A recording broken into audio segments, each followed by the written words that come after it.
Get to our buddy Sid Rosenberg, a really great host on WABC in the morning. Sid Rosenberg, what do you make of what's happening today? Israel attacked Iran, and now Iran's attacking Israel's population centers.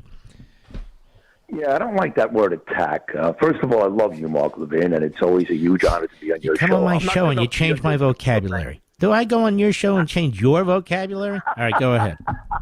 Well, no, I don't like it in the case of Israel. Iran, they certainly attacked Israel. They came after civilians and bombed us in Tel Aviv. Well, why can't I say they attacked Iran's nuclear sites? I want them to attack them. So do you. Yes, they did attack Iran's nuclear sites. I want them to blow them to Kingdom Come. Me too. But the media just says Israel attacks Iran. No, they didn't attack Iran. They tactically fired at their missile facilities, at their nuclear facilities. When you hear attack, you start thinking... All right, so what do you make of this? Well, I think this is great. I do. Now, you remember, Monday will be 2 months to the day, Mark Levin, that President Trump was on my morning show on the station you're on right now, WABC, and I said to him, Mr. President, Iran needs to feel a little pain, just a little. And he said, well, we'll take it under suggestion. We'll see. And now 2 months later, it happens. Now, of course, Trump didn't do it. America didn't do it. Bibi did it. But Bibi would never have done it without the green light from Trump. They hit their 60-day mark. They did not comply, Iran. And basically, Trump said to Bibi, go do your thing. And Bibi did a magnificent job. Now, look, it's not going to be all wins for Israel. Somebody died in Tel Aviv today. That lady just passed away. She died. And now the bigger question mark is not how did we do last night? We did great. Not even the Iranian response today with their 100 missiles. But now what does Israel do? What do we do? Because one thing Bibi always says, you kill a civilian, and now it's a completely different game. And they have killed a civilian. A lady has died in Tel Aviv today. So for me, what becomes interesting is... Well, I'll tell you what he's doing. I just saw this. He's hitting their oil infrastructure now.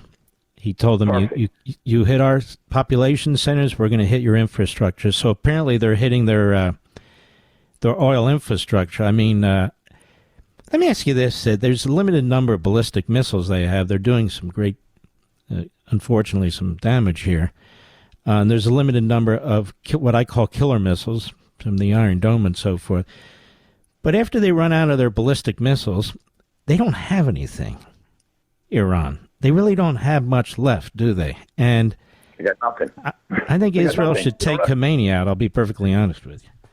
They don't really even have a Navy. They don't really have an army. They should take Khomeini out. Oh, Khomeini, yes. They should take him out. Now, look, they've in the oil fields now. You know what else they should do? Take out their electricity. And I'll tell you why, Mark. The people in Iran are good people. They want to be westernized like us. They've had riots in the streets where the people, they would love nothing more than to topple the regime.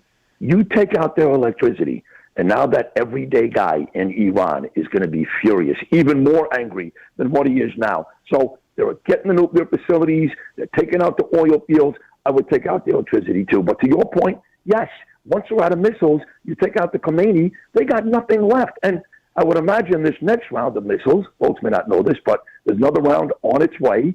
It's about 2 o'clock in the morning in Israel. It's Shabbos. All of our friends are inside their bomb shelters. Maybe you'll get 24, 36, 48 missiles. That's going to be 150 in a day. They do not have an unlimited amount of missiles. So to your point, yes, the more they do this, the weaker they get, and the easier it is to completely topple the whole country.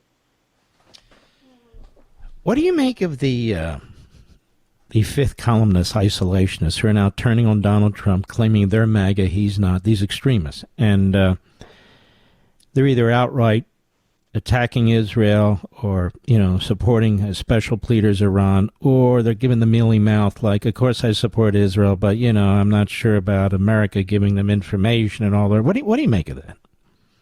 I hate those people. And there's one person, now that you bring it up, Mark Levin, that I really hate, and I can't believe I'm saying this, because I got to be honest, Mark. I got to be honest. I used to love this guy. I would make sure I watched his dialogue, his open every single night, because I loved him. And now he's one of the people I loathe the most in this country. Not only because he picks fights with you, and I love you like a brother, but because he's that guy that you're talking about, and that's Tucker Carlson. Now you got Candace Owens, you got Dave Smith, you got a bunch of people. But I had a private conversation with another buddy of ours, and I said, I'm a little tired of Tucker, who's not pro-Israel, who's about as anti-Semitic as anybody in this country, taking shots at you and Levin. And this person said to me, and I, quote, I don't mind it. You know what? Yeah, he said, I don't really pay attention to people who respect Vladimir Putin and call Winston Churchill evil in World War II. And that's Tucker Carlson right there in a nutshell. I got to ask you, Mark Levin, what happened to that guy? I figure it's a head injury. I probably walked into a wall or something like that.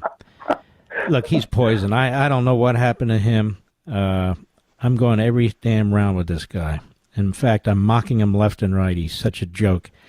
But I'm doing it because I want people to know out there, particularly my audience, Sid, what a fraud and a phony this guy is. And now he's turned on Donald Trump. He claims to be MAGA, as do some of his entrails. And he's not MAGA. Making America Great Again comes from Reagan. It's embraced by Trump. Peace through strength comes from Reagan. It's embraced by Trump. They sound like Marxists, that the world begins today. Everything that came before was bad and old and forever wars and warmongers and neocons. They're moronic. So I ask you, Sid, what I asked Ben Shapiro in the first hour. Will they lay out their plan for the national defense of America? Other than yammering all the time, there's evil countries, there's terrorists out there and so on. They don't have one, do they, Sid? They don't have a plan. No, their plan is to basically attack people who do have a plan, whether it's defending America or defending Israel, people like you, people like Sean Hannity, the great people in this country. That's their plan. But I got to tell you this, Mark, okay? And I was a bit critical of Trump, and I love him, I adore him, months ago, because I wanted him to take part in this Iran attack. And to be honest, I don't know what President Trump is waiting for. He needs to designate the Muslim Brotherhood and CARE, both of them, as terrorist groups. So I want Trump to do more. And in this case, it's great, Mark, that you beat up Tucker Carlson every night. It's like Ray Boom Boom Mancini against Duke Cooper. It's not even fair, okay? And I love that Hannity beats him up. But I want to hear from Trump. I want to hear President Trump come out and say that, you know what? I used to like Tucker. Great guy. He was great to me. But this guy no longer represents the values, the ideals that I do, that my constituents does, that my best friends in media do. So congratulations to you. You're doing a great job. How about President Sid, here's the thing. He's got the enough on his plate. He doesn't have to reach down to this guy. We can handle it. Seriously, he's got enough going on. It really doesn't bother me in the least.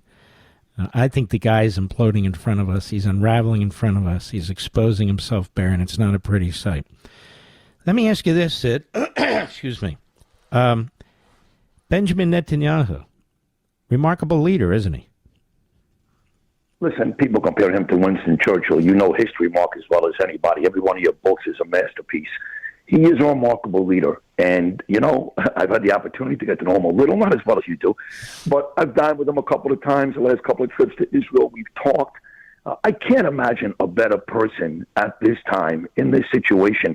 I tell everybody all the time, I know you feel the same way, how lucky are we in the United States of America, our relatives right now that are bunkered down in Israel, in Tel Aviv and Jerusalem, to have a 1-2 punch, Mark Levin, of President Donald Trump and Prime Minister Bibi Netanyahu.